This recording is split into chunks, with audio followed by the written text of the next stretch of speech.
अस्सलाम वालेकुम viewers, welcome back into my YouTube channel.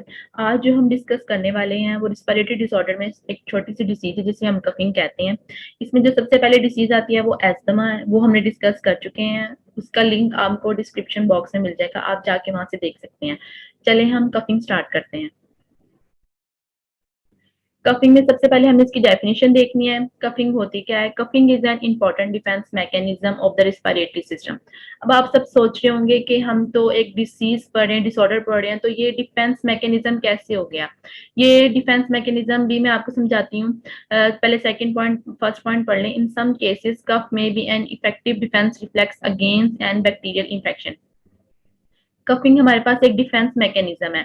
अगर ये कफिंग हमारे पास स्वेयर हो जाए, यानी कि 7 डेज अबव हो जाए या 6 मंथ ऐसे हमारे पास स्वेयर केसेस में चली जाए, तो वो हमारे पास एक डिसीज हो जाती है, जैसे कि एस्थमा।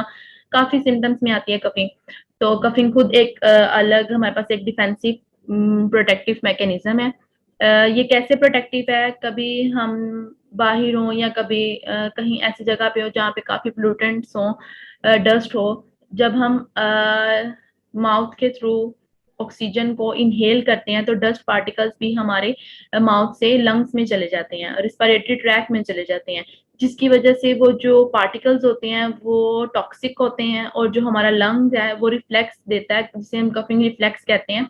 और हमारे सीएनएस से एक मैसेज आता है लंग्स को कि आप खांसी करें या कफ करें, जिसकी वजह से ये जो पार्टिकल्स हैं जो कि हार्मफुल है, टॉक्सिक है, ये हमारे रिस्पिरेटरी थ्रू माउथ के थ्रू ही बाहर आ जाएं।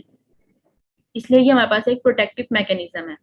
Before treating cough, identification of its cause is important to ensure that the treatment is appropriate. Coughing को ट्रीट करने से पहले हमें इसका पूरा टेस्ट करना चाहिए कि कफिंग हमारा हो रही है, कोई प्लूटेंट अंदर हार्मफुल या कोई भी ऐसा प्लूटेंट अंदर चला गया है जो कि कफिंग इंड्यूस करवा रहा है और हम उसे मेडिसिन देने लग जाएं। ऐसा बिल्कुल भी नहीं करना। हमने सबसे पहले इसको कहना है कि आप अपने टेस्ट करवाएं लंग्स के, कि आपको कफिंग हो रही है तो क्यों हो रही है, कोई प्लूटेंट्स की वजह से तो नहीं हो रही। अगर वो हो रही है तो वो अच्छी बात है, वो फोर्सफुल अगर वो उसको कफ करेगा तो वो जो प्लूटेंट्स हैं वो बाहर आ जाएंगे। और अगर ये हम इसे टेस्ट की बेस पे देंगे, क्योंकि ये एस्थमा में ना चली जाए या सीओपीडी, काफी डिजीज होती है जिसमें ये सिम्टम्स आता है कफिंग का। यहाँ पे हमने इसका कॉन्सेप्ट समझ लिया। नेक्स्ट है हमारे पास ड्रग यूज्ड इन कफिंग। सबसे पहले जो ड्रग्स की क्लासिफिकेशन आती है वो ओपियोइड्स होती हैं। ओपियोइड्स जैसे कि आप सब जानते हैं कि एक पेन रिलीवर क्लासिफिकेशन है। इसमें वो मेडिसिन आती हैं जो पेन से रिलीफ देती हैं। सबसे पहले जो इसमें हमने पढ़नी है वो है कोडीन। कोडीन एक ओपियोइड है। Decrease the sensitivity of cough centres in the central nervous system to peripheral stimuli and decrease the mucosal secretion. Codeine क्या होती है? कोडीन हमारे पास एक ओपियोइड्स है जो कि डिक्रीज कर देती है हमारे पास सेंट्रल नर्वस सिस्टम में कफिंग के सेंटर्स को, कि वो पेरिफेरल स्टिमुलाई से डिक्रीज म्यूकोजल सेक्रीशन के म्यूकस की सेक्रीशन को डिक्रीज कर दिया जाए ताकि एयर्स अच्छी तरह पास हो जाए। अगर at low dose required for anaesthesia. अगर हम इसको लो डोज पे दें, कफिंग में हम ओपियोइड्स जो होती हैं ना, पेन किलर, उन्हें लो डोज में प्रिस्क्राइब करते हैं as compare in pain reliever, मतलब ओपियोइड्स में। इसका कॉन्सेप्ट जो है ना वो बहुत सिंपल है, इस लाइन में लिखा हुआ है। वो ये है कि ओपियोइड्स जो होते हैं ना, हम पेशेंट को इसलिए देते हैं कि सिर्फ उसका जो म्यूकोजल सेक्रीशन है वो थोड़ी कम हो जाए, ठीक है।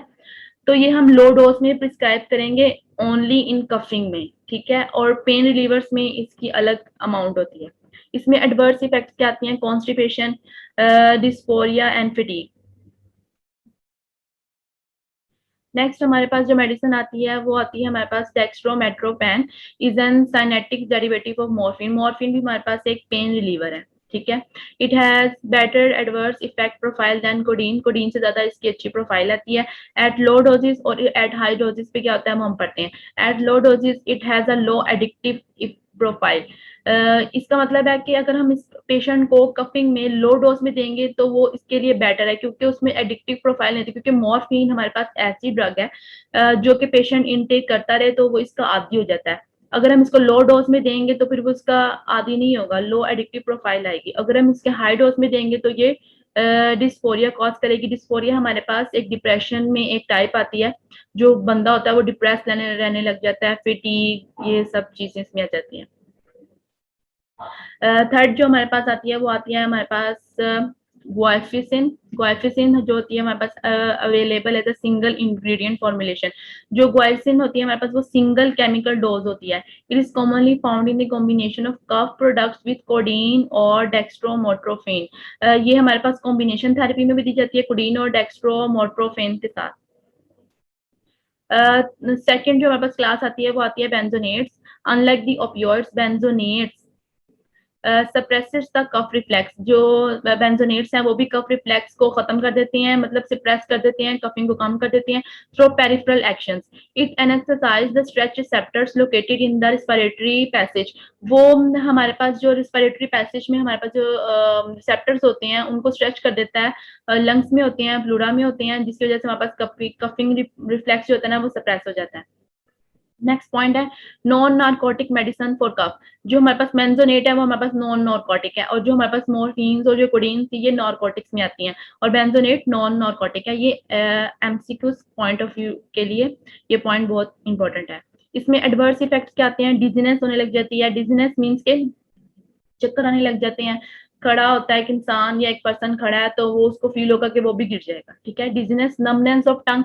नमनेस आती है लॉस ऑफ सेंसेशन, टंग पे, जुबान पे, माउथ पे एंड थ्रोट प्रॉब्लमेटिक हो जाते हैं। दीज लोकलाइज्ड इफेक्ट्स में भी particularly if the capsules are broken and chewed at the drug comes in direct contact with oral mucosa. ये साइड इफेक्ट्स तब आते हैं जब के जो हमने कैप्सूल इनटेक, जो मेडिसिन, जो ड्रग हमने कैप्सूल की फॉर्म में इनटेक किया है वो माउथ में ही खुल गया है, या हमने उसको चबा के खाया है, तो वो उसका जो सारा ड्रग है वो हमारे पास माउथ के म्यूकोजा में ही इन्वॉल्व हो जाएगा, जिसकी वजह से हमारे पास ये एडवर्स इफेक्ट आएंगे। Thank you.